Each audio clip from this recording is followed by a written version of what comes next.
Hi, everybody. My name is Aaron Up with IG Tech 365, and we are also here with Josh Holcomb from IG Tech 365. And today we're going to be talking about Teams as it pertains to small and medium businesses. Really, the advantages are also applicable to large organizations, government agencies, things like that as well. But we want to focus in on SMBs specifically to help business owners understand the efficiencies and productivity gains that can be achieved through the Teams unified communications platform. So, Josh, tell us first of all, what is Teams overall, and why should somebody even be looking at and considering Teams?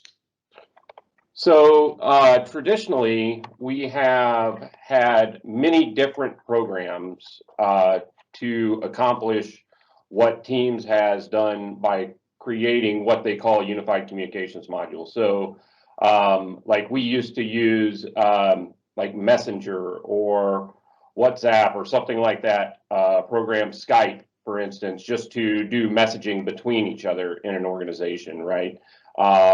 We'd have to have another service for a telephone, right? We would have to go to a shared drive on our server in order to access files. And then in order to send those files or share them with other people, we would have to give them access to a server. And then in addition to that, if you wanted to have a meeting, then you have to use other programs like a Zoom, for instance, that kind of thing.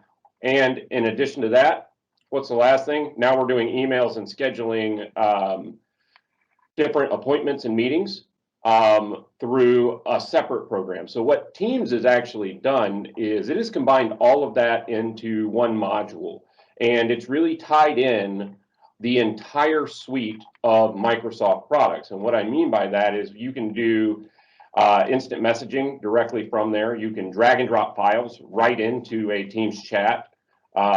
You can actually use it as a full-blown phone service like we do for our company and have been for a long while.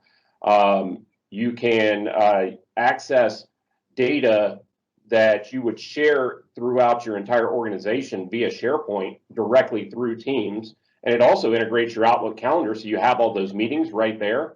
And instead of paying for Zoom in addition to or another program like that, what you would do is you would just set up a Teams meeting and it does the exact same features. And in my opinion, it's got a lot of powerful features that that really aren't compared to out there in a single platform these days.